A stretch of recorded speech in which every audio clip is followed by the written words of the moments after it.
What's up everyone, and today I'm doing a deck profile on my dual avatar deck. Now dual avatar is it's a fusion based deck. It's really all there is to it. Doesn't really have any sort of unique gimmick. But without further ado, let's get right into it. First, I run 3 dual avatar fists, Yuhi. You target a dual avatar monster you control, destroy it, and if you do, add 1 dual avatar spell from your deck to your hand. And if face-up dual avatar fusion monster you control as fusion summoned using effect monster as material is destroyed by a battle or an opponent's card effect, while this card is in your graveyard, you can add this card from your deck to your hand. And I also run the 3 feet. Got fists and feet. Feet fist. If this card is normal or special summoned, you can add 1 dual avatar trap from your deck to your hand. And during your opponent's turn, if a face-up dual avatar monster you control is destroyed by battle or card effect, you special summon this card from your hand, then apply this effect. Destroy 1 dual avatar monster you control, and if you do, special summon 1 dual avatar fusion monster from your extra deck. So that's kind of the one you want more so. I also run 3 Ash, 3 Gamma, Driver, 2 Nibiru, 2 Bell for hand traps, because dual avatar, it only has 2 monsters, so there's a lot of free space. And I also run the 1 artifact scythe. Moving on to the spells, I run 3 of the field spell, Perfect Sync Aeon.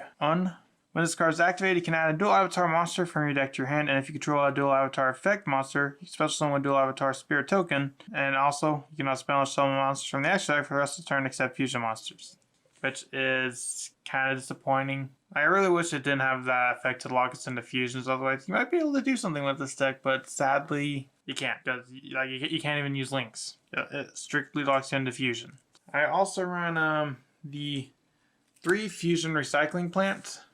Fusion recycling plant is probably like the best field card for fusion monsters, because once per turn you can discard 1 card, add a poly from your deck to your hand, or add a poly from your deck or graveyard to your hand. And once per turn during the end phase, you can target 1 monster in the graveyard that was used as a fusion material for a fusion summon this turn, add to your hand. And the one cool thing is that is only a soft once per turn, so let's say you open with the 2 fusion recycling plant, you can use that effect twice per turn. I also run 3 dual avatar invitation.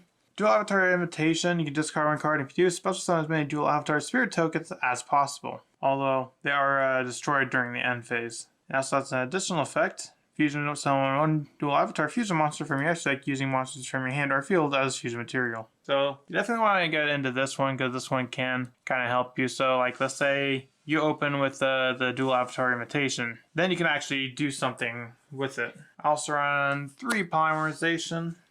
I really like I upgraded my comments to secret. Looks nice.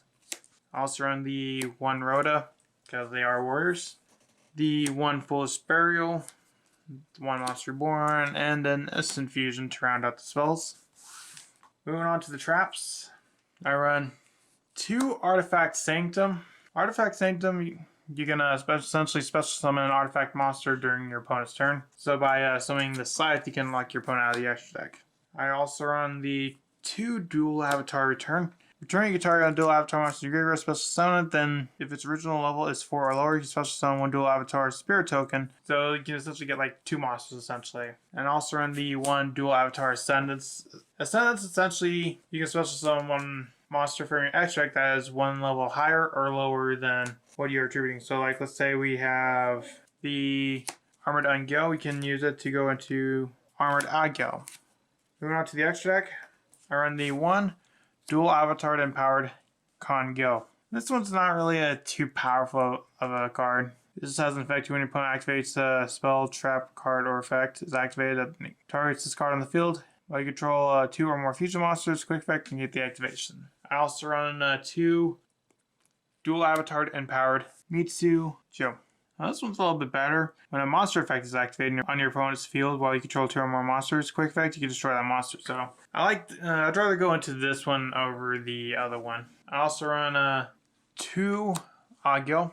If this card is special summon, you can target attack position monster your opponent controls, destroy it. Also, this card cannot attack directly for the rest of this turn. So it's okay. Now for the one I mainly go into, the dual avatar feet Armored Angel.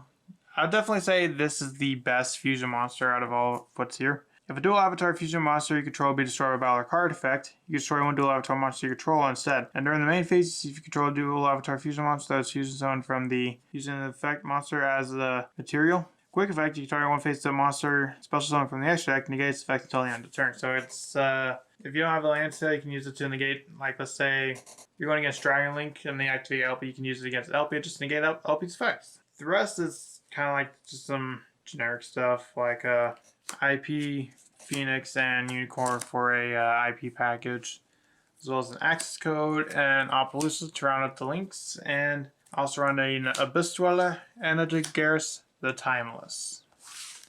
Well, that's going to be all for my dual avatar deck. What do you think of dual avatar? Do you think it has potential? Let me know in the comments, and I'll see you in the next time. Bye.